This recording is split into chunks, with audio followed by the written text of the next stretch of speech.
నమస్కారం రాజేష్ గారు. నమస్కారం. అమరావతి ఎంత డ్యామేజ్ అయిందనేది దానికి నిన్న చంద్రబాబు నాయుడు గారు పవర్ పాయింట్ ప్రజెంటేషన్ ఇచ్చారు. సో, అసలు ఆల్మోస్ట్ ఈ 5 సంవత్సరాల్లో పూర్తిగా విధ్వంసమే కదండీ! ఆ శ్వేతపత్రం రిలీజ్ చేశారు. మీరు చూసే ఉంటారు అది దానికి సంబంధించి. సో, ఇప్పుడు ఆల్రెడీ ఓల్డ్ కన్‌స్ట్రక్షన్ ఏవైతే ఉన్నాయో అవి కూడా పనికొస్తాయో పనికిరావో అనే పరిస్థితుల్లో ఉన్నాయండి. ఇదంతా ప్రజాధనమే. నిరుపయోగంగా ఉన్నాయి. సో, మళ్ళీ పునరుద్ధరణ జరుగుతూ ఉంది. సో, కానీ ఇప్పుడేందంటే ఆయన చెప్పినట్టు ఎక్కడ ఇటుకుందో ఏంటనేది మొత్తం చూసుకొని వన్ బై వన్ స్టెప్ మళ్ళీ పేర్చుకుంటూ రావాలి. కానీ ఇంట్రెస్టింగ్ ఏందంటే అక్కడ ఒకతను క్వెషన్ ఏసారండి. ఇప్పుడు మీరు కష్టపడతారు, చేస్తారు. మరి రేపు మళ్ళీ ప్రభుత్వం మారిందనుకుందాం. నేను తీసుకెళ్ళి కడపలో పెడతానంటే అప్పుడేం చేయాలండి అని చెప్పేసి ఒకతను క్వెషన్ అడిగారు. సో, దానికి ఆయన మరి ఇలాంటి రాజకీయ నాయకుడు నేను చూడలేదని చెప్పారు తప్ప దీనికి స్ట్రాంగ్‌గా ఏం చేయాలనేది చెప్పలేకపోతున్నారు. సో, ఇప్పుడు మీరు రిలీజ్ అయిన శ్వేతపత్రం ప్రకారం మీకేమనిపిస్తుందండి? ఇప్పుడు చంద్రబాబు నాయుడు గారు నిన్నటి వరకు ప్రధాన ప్రతిపక్ష నాయకుడు, ఇవాళ రాష్ట్ర ముఖ్యమంత్రి.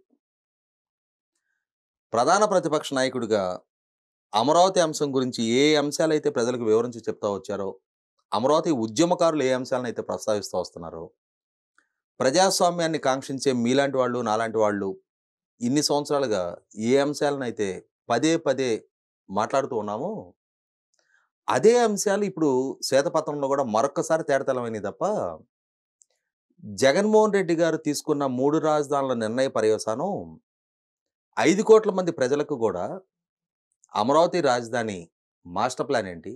దాన్ని ఎవరు రూపకల్పన చేశారు? ఆ మాస్టర్ ప్లాన్ తోటి ఏ ఏ అభివృద్ధి ప్రతిపాదించారు? దానివల్ల పనులు ఎంత ఖర్చు పెట్టబడ్డాయి? ఎంత పనులు పురోగతి సాధించబడ్డాయి? ఏ స్థాయిలో పనులు ఆపేయించబడ్డాయి? ఎందుకు రైతులు ఉద్యమం చేస్తున్నారు? రైతులతోటి ప్రభుత్వానికి ఉన్న ఒప్పందం ఏంటి? కోర్టులు ఏం చెప్పినాయి? కోర్టులో ఏం పోరాటం జరుగుతుంది? ఇవన్నీ కూడా గత 5 సంవత్సరాలుగా చాలా విస్తృతంగా చర్చనీయాంశమైన అంశాలే. కాకపోతే శంకులో పోస్తే గాని తీర్థం కాదని ప్రతిపక్ష నాయకుడి నుంచి ముఖ్యమంత్రి హోదాలో చంద్రబాబు నాయుడు గారు అదే అంశాలు మరొకసారి తేటతెల్లం చేశారు. కానీ ఇక్కడ నిన్న ఆ విలేకరి ప్రశ్నించింది చాలా కీలకమైన ప్రశ్న అది. ఆయన ద్వారా లేవనెత్తబడిన ప్రశ్న చాలా కీలకమైన ప్రశ్న. మీరిప్పుడు అమరావతిని అభివృద్ధి చేస్తారు. రేపు మరొక్కసారి జగన్మోహన్ రెడ్డి గారు కాకపోతే ఇంకొకరు కడపో, శ్రీకాకుళం లాంటి ప్రతిపాదనలతోటి మరొకసారి ముందుకొస్తే ఏంటి పరిస్థితి అని చెప్పని. చంద్రబాబు నాయుడు గారు కూడా ఒక రకంగా ఒక ధర్మ సంకటం. ఎందుకంటే మనం ద్రౌపది వస్త్రాపహరణం సందర్భంగా ద్రౌపది ద్వారా కురుసభలో ఒక ధర్మ సంకటాన్ని లేవనెత్తబడుతుంది. ధర్మజుడు తన్నోడి నన్నోడినా, నన్నోడి తానోడినా అని చెప్పని. అదేవిధంగా ఇవాళ చంద్రబాబు నాయుడు గారికి ముందు కూడా అటువంటి ధర్మ సంకటమే. అమరావతి చట్టబద్ధమైన రాజధాని అవునా కాదా? లేదు, ఇప్పుడు జగన్మోహన్ రెడ్డి ఆడిన ఆటలాగానే రేపు భవిష్యత్తు పాలకులు కూడా మరొకసారి వికృత క్రీడ ఆడటానికి ఆస్కారం ఉందా? ఇది జగన్మోహన్ రెడ్డి గారి ద్వారా ఇప్పుడు లేవనెత్తబడిన ఈ 3 రాజధానుల ప్రస్తావనతో రాష్ట్రం ముందు, దేశం ముందు కూడా రేపు నరేంద్ర మోడీ గారి స్థానంలో ఇంకొకరు పాలకుడిగా వచ్చి ఏ గజియాబాదో నేను రాజధానిగా ప్రతిపాదిస్తాను అనొచ్చు. లేదు, కన్యాకుమారి రాజధానిగా ప్రతిపాదిస్తాను అనొచ్చు దేశానికి. ఢిల్లీ తీసేసి 29 రాష్ట్రాలకి కూడా మేము ఈ రాష్ట్రంలో ఎన్ని జిల్లాలు ఉన్నాయో అన్ని జిల్లాల్లో ఒక్కొక్క రాజధాని ప్రతిపాదిస్తున్నామని చెప్పిన ప్రతిపాదనతో ఆ రాష్ట్రాల్లో పాలకులుగా వచ్చినాడు అటువంటి ప్రతిపాదన తేవచ్చు. దీనికి ఒక లాజికల్ కంక్లూజన్ తీసుకురావాల్సిన బాధ్యత జగన్మోహన్ రెడ్డి గారు ఇవాళ రాష్ట్రం ముందు, దేశం ముందు కూడా పెట్టారు. ఇక్కడ గమనించుకుంటే మనకి 2022 మార్చి 3వ తారీఖు గౌరవ హైకోర్టు ఒక స్పష్టమైన తీర్పు ఇవ్వడం జరిగింది. ఆ తీర్పులో ఏం చెప్పారు అనంటే, రాష్ట్ర విభజన చట్టం ప్రాతిపదికగా నిర్ణయం కాబడ్డ రాజధాని, శాసనసభ ఆమోదంతో నిర్ధారణ జరిగిన రాజధాని, రాష్ట్ర విభజన చట్టంలో ది క్యాపిటల్ అని చెప్పని మెన్షన్ చేశారు. ది క్యాపిటల్ ఒక రాజధాని, ఆ రాజధాని అమరావతిగా నిర్ణయం జరిగిపోయింది. ఇక దీని మీద మార్పు చేర్పులు చేయగలిగే అవకాశం రాష్ట్ర శాసనసభకు లేదు. ఎందుకంటే రాజధానిని నిర్ణయించుకునే హక్కు విభజన చట్టం కలిగించింది. ఆ హక్కుని రాష్ట్ర శాసనసభ వినియోగించుకుంది. ఆ వినియోగించుకొని అమరావతిని రాజధానిగా నిర్ధారణ చేసేశారు. ఇక దీని మీద మార్పు చేర్పులు చేయగలిగే అవకాశం, అధికారం రాష్ట్ర శాసనసభకు లేదు. లెజిస్లేషన్ చేసే అధికారం కూడా లేదు అని గౌరవ హైకోర్టు ఇటువంటి పాలకులను దృష్టిలో పెట్టుకొని 2022 మార్చి 3వ తారీఖు రోజు ఒక విస్పష్టమైన తీర్పు ఇవ్వడం జరిగింది. అంటే ఇటువంటి సందేహాలకు అన్నిటికీ కూడా ఒక శాశ్వత ఫుల్ స్టాప్ పెట్టేశారు. కానీ జగన్మోహన్ రెడ్డి గారి ప్రభుత్వం దీని మీద సుప్రీంకోర్టుకి వెళ్ళడం జరిగింది. కానీ సుప్రీంకోర్టు గౌరవ హైకోర్టు తీర్పు మీద స్టే ఇవ్వాల. సుప్రీంకోర్టులో కేసు విచారణ జరుగుతుంది. అవును. కానీ ఈ రోజుకి గౌరవ హైకోర్టు ఇచ్చిన తీర్పే అమల్లో ఉంది. కాబట్టి అక్కడ ఆ తీర్పులో గౌరవ హైకోర్టు ఇంకొక మాట ఏం చెప్పింది అనంటే, మీరు రాష్ట్ర రాజధాని గురించి ఏదైనా మార్పు చేర్పులు చేయాలి అనుకుంటే పార్లమెంటులో రాష్ట్ర విభజన చట్టానికి సవరణ చేయటం ద్వారా మీకు ఆ వెసులుబాటు దక్కుద్ది కానీ విడిగా మీకు అటువంటి ఆస్కారం లేదని చెప్పడం జరిగింది.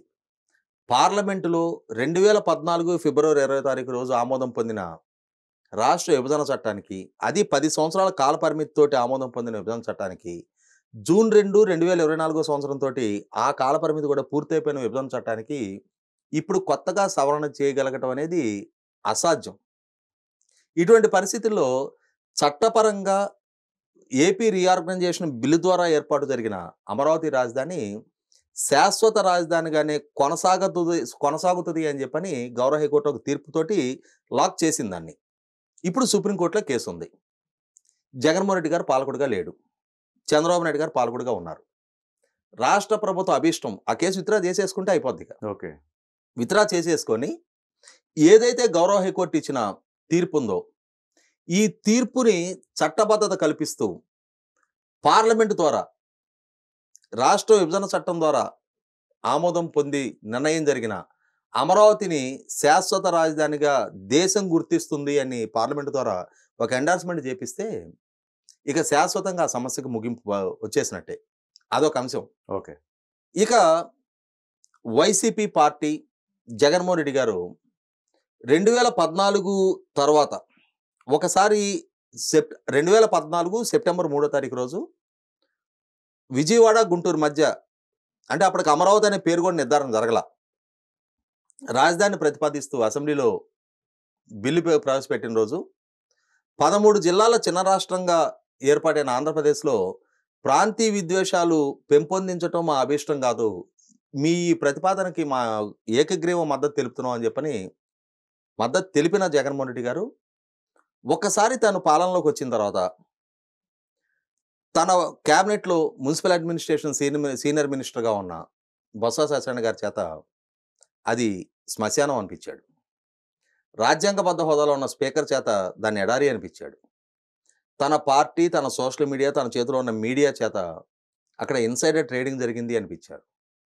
భూ ఆక్రమణలు జరిగినాయి అనిపించారు. వేల ఎకరాలు బినామీ ఆస్తులు కొన్నారు అనిపించారు. ఇక్కడ సాయిల్ ఇది కాస్ట్ ఆఫ్ కన్స్ట్రక్షన్ చాలా ఎక్కువ అవుతుంది, ఇది నిర్మాణానికి పనికిరాదు, ఇది మెడ్రాస్ ఐఐటి వాళ్ళు నిర్ధారణ చేశారని చెప్పని ప్రభుత్వం చేత చెప్పించారు. బోస్టల్ కన్సల్టెన్సీ గ్రూప్ అని, జిఎన్ రావు కమిటీ అని చెప్పని, క్యాబినెట్ ఉపసంఘం అని చెప్పని రకరకాల ప్రహసనాలతోటి అమరావతి పనుల పురోగతి స్తంభింపజేసి వేల కోట్ల రూపాయల పెట్టుబడిని నిర్వీర్యంగా మార్చి ఇవాళ 80%, 70%, 90% పూర్తయిపోయిన భవనాల్లో గబ్బిలాలు తిరిగేలాగా తయారు చేశారు. ఇది ఉద్దేశపూర్వకంగా జగన్మోహన్ రెడ్డి గారు ఒక కక్షపూరితంగా, వివక్షపూరితంగా అమరావతి రాజధానిగా కొనసాగకూడదు అని చెప్పని నిర్ణయంతో ఈ విధమైన వ్యవహారశైలి కనపరిచారు. వేల కోట్ల రూపాయలతో నిర్మాణం జరిగిన పనులను స్తంభింపజేశారు. అంటే కొన్ని వేల కోట్ల రూపాయల ప్రజాధనం డెడ్ ఇన్వెస్ట్మెంట్గా మార్చారు. ఇటువంటి నేపథ్యంలోనే రైతులు కోర్టును అప్రోచ్ అయ్యారు. న్యాయస్థానాలు రైతులకి అనుకూలంగా, రాజధానికి అనుకూలంగా తీర్పులు ఇవ్వడం జరిగింది. ఏదేమైనా సరే ఇటువంటి అసంబద్ధ, అనాలోచిత, అవగాహన రాహిత్యపు, అనాగరిక నిర్ణయాల పర్యవసానం జగన్మోహన్ రెడ్డి గారికి ప్రజల నుంచి పూర్తి వ్యతిరేకత మూటగట్టుకున్నారు. వ్యతిరేక తీర్పు రావడం జరిగింది ఎన్నికల్లో. ఇప్పుడు చంద్రబాబు నాయుడు గారి మీద ఒక గురుతర బాధ్యత ఉంది. రాష్ట్రానికి ఒక సమగ్ర రాజధాని నిర్మాణం జరగాలి. చెన్నైకి తమిళనాడుకి ఒక చెన్నై లాగా, కర్ణాటకకు ఒక బెంగుళూరు లాగా, తెలంగాణకు ఒక హైదరాబాద్ లాగా, ఆంధ్రప్రదేశ్ పౌర సమాజానికి కూడా విద్యా, వైద్యం, ఉపాధికి పక్క రాష్ట్రాల మీద ఆధారపడే అవసరం లేని, తమ బిడ్డలకి ఉపాధి కల్పన చేయగలిగే, రాష్ట్రానికి ఒక సంపద సృష్టికారకంగా ఉండగలిగే, అన్ని వనరులతో కూడిన ఒక రాజధాని నిర్మాణం చేసుకోవాలనే దశాబ్దాల ఆంధ్రప్రదేశ్ ప్రజల కళ సాకారం అవడానికి 100% ఆ గురుతర బాధ్యత వాళ్ళ చంద్రబాబు నాయుడు గారి మీద ఉంది.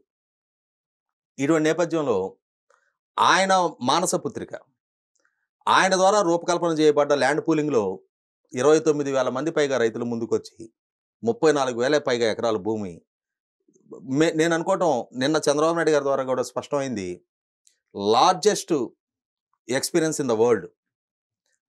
అంటే ప్రపంచంలోనే అతిపెద్ద భూ సమీకరణ ప్రయోగం అది. అవును. ఇప్పటి వరకు ప్రపంచంలో ఏ ప్రభుత్వం ఏ హయాంలో కూడా అంత ఎక్స్టెంట్ భూ సమీకరణలో తీసుకోలేకపోయింది. అటువంటి దానికి సహకరించి ముందుకు వచ్చిన రైతాంగం, అటువంటి రాజధాని నిర్మాణం జరగాలి అని చెప్పని ఆకాంక్షిస్తున్న ఆంధ్రప్రదేశ్ 5 కోట్ల మంది ప్రజలు, వీళ్ళందరి ఆకాంక్షలు నెరవేర్చగలిగే సామర్థ్యం చంద్రబాబు నాయుడు గారికి ఉంది. చట్టపరంగా అంటే ఇందాక మనం అనుకున్నట్టుగానే చర్చించినట్టుగానే భవిష్యత్తులో ఎటువంటి అవరోధాలు తలెత్తకుండా తగు జాగ్రత్తలు తీసుకుంటా ఇప్పుడు ఆ స్తంభించబడ్డ పనులని మళ్ళీ తిరిగి వేగవంతం చేయటం పెద్ద ఇష్యూ కాదు. కాకపోతే ఇందాక మీరు అన్నట్టుగా కొన్ని పనుల భద్రత, ఇప్పుడు శాశ్వత సచివాలయం, శాశ్వత హైకోర్టు భవనాల కోసం అని చెప్పని రాఫ్ట్ ఫౌండేషన్ వేశారు. అంటే పెద్ద సెల్లార్ తీసి ఆ సెల్లార్లో 40 అంతస్తుల టవర్లు కట్టాలి కాబట్టి కాంక్రీట్ బ్లాక్స్ దానిపైన నిర్మాణం జరుగుద్ది. అవి ఫౌండేషన్ వేశారు. ఆ రాఫ్ట్ ఫౌండేషన్ చాలా వేగంగా చాలా తక్కువ టైంలో వేశారు. దాంట్లో 5 సంవత్సరాలుగా నీళ్లు నిలబడిపోయినాయి, నీళ్లలో మునిగిపోయి ఉంది. ఇప్పుడు దాన్ని స్ట్రెంగ్త్ అంటే మరి సరైన సాంకేతిక నిపుణులు సామర్థ్యంతో ఆ రాఫ్ట్ ఫౌండేషన్ కొనసాగుతుందా లేదు, దాన్ని ధ్వంసం చేసేసి లేదు డిస్మాంటిల్ చేసి మళ్ళీ ఇప్పుడు దాన్ని డిస్మాంటిల్ చేయాలన్నా కూడా చాలా ప్రాసనంతో కూడుకున్న ఒక డ్యామ్ కట్టినట్టే అది. అవును. అటువంటి దాన్ని డిస్మాంటిల్ చేయాలన్నా కూడా చాలా ఖర్చుతో కూడుకున్న వ్యవహారమే. మరి దాని వరకు ఏ విధంగా ప్రపోజ్ చేస్తారు, ఏ విధంగా ప్లాన్ చేస్తారు, ప్రత్యామ్నాయ మార్గాలు ఏ విధంగా ఆలోచించుకోవాలనేది ఒకటి చూడాలి. మొట్టమొదటగా దాని ఆ స్టామినా గురించి నిర్ధారణ చేసుకోవాల్సిన అవసరం ఉంది. అది స్టామినా అప్ టు స్టాండర్డ్గానే ఉంది, దానిపైన భవనాలు నిర్మాణం కొనసాగించుకోవచ్చు అని అంటే చాలా వేగంగా ఆ నిర్మాణం వేగం పుంజుకుంటుంది. అదే సందర్భంలో 130 సంస్థలకు సంబంధించి గత ప్రభుత్వ హయాంలోనే ఒప్పందాలు జరిగి ఉన్నాయి. కేంద్ర ప్రభుత్వ సంస్థలు, కొన్ని ప్రైవేట్ సంస్థలకు సంబంధించి అవి గ్రౌండింగ్ అవడానికి ఛానలైజ్ చేస్తూ ఉన్నారు. అన్నిటికన్నా ముఖ్యంగా స్విస్ ఛాలెంజ్ మెథడ్లో సింగపూర్ కన్సార్టియంకి అప్పుడు ఒక 1680 ఎకరాలు అంటే సీడ్ క్యాపిటల్ డెవలప్మెంట్ కోసం కేటాయింపులు జరిగి ఉన్నాయి. జగన్మోహన్ రెడ్డి గారి ప్రభుత్వం వాళ్ళని వెంటాడి వేధించి అవమానించి వాళ్ళ ఒప్పందం నుంచి తొలగే విధంగా వైదొలిగే విధంగా పరిస్థితులు సృష్టించారు. వాళ్ళ మీద నిందలు మోపి వాళ్ళు ఏదో అవినీతికి పాల్పడుతున్నట్టుగా వాళ్ళ వ్యక్తిత్వాన్ని పాల్పడ్డ తీరు వాళ్ళే ఒక రకమైన జుగుస్సు కలిగి ఇక్కడి నుంచి వెళ్ళిపోవడం జరిగింది. మళ్ళీ ఇప్పుడు చంద్రబాబు నాయుడు గారు వాళ్ళని కూడా రప్పించే ప్రయత్నం చేస్తామంటున్నారు. వాళ్ళని కనుక రప్పించగలిగినప్పుడు 1680 ఎకరాల్లో అంటే సింగపూర్కి ఉన్న ఎక్స్పీరియన్స్ అండ్ ఎక్స్పర్టైజ్ దృష్ట్యా దేశవ్యాప్తంగా ప్రపంచవ్యాప్తంగా ఉన్న వివిధ సంస్థల కార్యాలయాలు కనుక ఆ ప్రాంతంలో గ్రౌండింగ్ అవటం జరిగింది అని అంటే వాటి ద్వారా కనీసం కొన్ని లక్షల మందికి ఉపాధి కల్పనకు ఆస్కారం ఉంటుంది. ఎందుకంటే మనం ఇప్పుడు హైదరాబాద్ సైబర్ టవర్స్ ఉంది. ఆ సైబర్ టవర్స్ ఆ చుట్టుపక్కల మనకి అంటే ఇనార్బిట్ మాల్ వరకు లెక్కేసుకుంటే 158 ఎకరాలే మొత్తం. ఓకే. ఆ 158 ఎకరాల్లో సైబర్ టవర్సు, తర్వాత హైటెక్ city phase 2, Oracle, Deloitte, Dell, Satyam computers, HSBC, TCS, Vanenburg IT, Raheja mind space, ఎన్ని కంపెనీలు ఉన్నాయి ఆ చుట్టుపక్కల, ఎన్ని కంపెనీలు గ్రౌండింగ్ అవ్వగలిగినాయి ఆ చుట్టుపక్కల 158 ఎకరాల్లో ఎన్ని లక్షల మందికి ఉపాధి దక్కుతూ ఉంది అక్కడ. అటువంటి మరి మనకి ఫైనాన్షియల్ డిస్ట్రిక్ట్ చూసుకుంటే మైక్రోసాఫ్ట్, ఐఎస్బి, ఇన్ఫోసిస్, విప్రో, అక్కడి నుంచి మొదలుపెట్టి ఆ చుట్టూ ఉన్న కంపెనీలు మొత్తం లెక్కేసుకున్నా కూడా ఈ 1680 ఎకరాలు స్థాయిలో ఉండవు. అటువంటిది ఇక్కడ 1680 ఎకరాల్లో దేశీయ, అంతర్జాతీయ సంస్థల కార్యాలయాలు గనుక గ్రౌండింగ్ అయ్యాయి అనంటే, కొన్ని లక్షల మందికి ఉపాధి కల్పనకు ఆస్కారం ఉంటది. అన్ని లక్షల మందికి డైరెక్ట్ ఎంప్లాయ్‌మెంట్ గనుక ఒకసారి క్రియేట్ అయ్యే మార్గం సుగమమైంది అనంటే, దాని ద్వారా ఇండైరెక్ట్ ఎంప్లాయ్‌మెంటు ఇంకా కొన్ని లక్షల మందికి దక్కడానికి ఆస్కారం ఉంటది. లైక్ హౌసింగ్ డెవలప్ అవుద్ది, హాస్పిటాలిటీ డెవలప్ అవుద్ది, ఎంటర్‌టైన్‌మెంట్ డెవలప్ అవుద్ది, మార్కెట్ డెవలప్ అవుద్ది. వాళ్ళకి అందులో పనిచేసే ఉద్యోగులకు సంబంధించిన పిల్లల కోసం స్కూల్స్ వస్తాయి, హాస్పిటల్స్ వస్తాయి. ఇట్లా ఈ ఇండైరెక్ట్ ఎంప్లాయ్‌మెంట్ ట్రాన్స్‌పోర్టు, తర్వాత వాళ్ళకి సంబంధించి మెయిడ్సు, డ్రైవర్లు, cable connectivity, milk supply, paper distribute చేసేవాళ్ళు, ఇట్లా కొన్ని లక్షల మందికి ఇండైరెక్ట్ ఎంప్లాయ్‌మెంట్ దక్కడానికి ఆస్కారం ఉంటది. కాబట్టి ఆ విధమైన చొరవ చంద్రబాబు నాయుడు గారు తీసుకోగలిగే సామర్థ్యం ఆయనకుంది. ఆ విధంగా ఆ సక్సెస్ సమాజానికి పరిచయం చేసే నేపథ్యం ఆయనకుంది. ఇటువంటి నేపథ్యంలో ఇప్పుడు ఆయనకి లోకేష్ రూపంలో ఐటీ మినిస్టర్‌గా తను అందొచ్చున్నాడు. గతంతో కంపేర్ చేస్తే ఆయన ఒక్కడే ప్రయత్నం చేయాల్సి ఉండేది. అవును. ఇప్పుడు ఆయనతో పాటు ఆ పని భారాన్ని మోయటానికి తను కూడా అందొచ్చున్నాడు.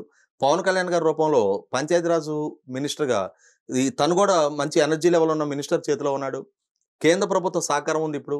ఎన్‌డీఏ ప్రభుత్వ మనుగడే ఇవాళ ఆంధ్రప్రదేశ్ పార్లమెంట్ సభ్యుల సంఖ్యాబలం మీద ఆధారపడి ఎన్‌డీఏ ప్రభుత్వం మనుగడ కొనసాగుతా ఉంది. ఇటువంటి సందర్భంలో 2014, 19 నాటికన్నా కూడా కొంచెం మెరుగైన పరిస్థితులు ఇప్పుడు సానుకూలంగా ఉన్నాయి కాబట్టి, అమరావతి రాజధాని అయినా, పోలవరం ప్రాజెక్ట్ అయినా, లేదు రాష్ట్రానికి సంబంధించిన మిగిలిన ఇన్‌ఫ్రాస్ట్రక్చర్ ప్రాజెక్టులైనా, లేదు విశాఖపట్నం, చెన్నై ఇండస్ట్రియల్ కారిడార్ అయినా, చెన్నై, బెంగుళూరు ఇండస్ట్రియల్ కారిడార్ అయినా, బెంగుళూరు, హైదరాబాద్ ఇండస్ట్రియల్ కారిడార్ అయినా త్వరితగతిన పురోగతి సాధించడానికి, పరిశ్రమలు, పెట్టుబడులు రప్పించుకోవడానికి, ఉపాధి కల్పన చేసుకోవడానికి, తద్వారా రాష్ట్ర సంపద పెంచుకోవడానికి మార్గం సుగమమైందని చెప్పిన భావించవచ్చు మనం.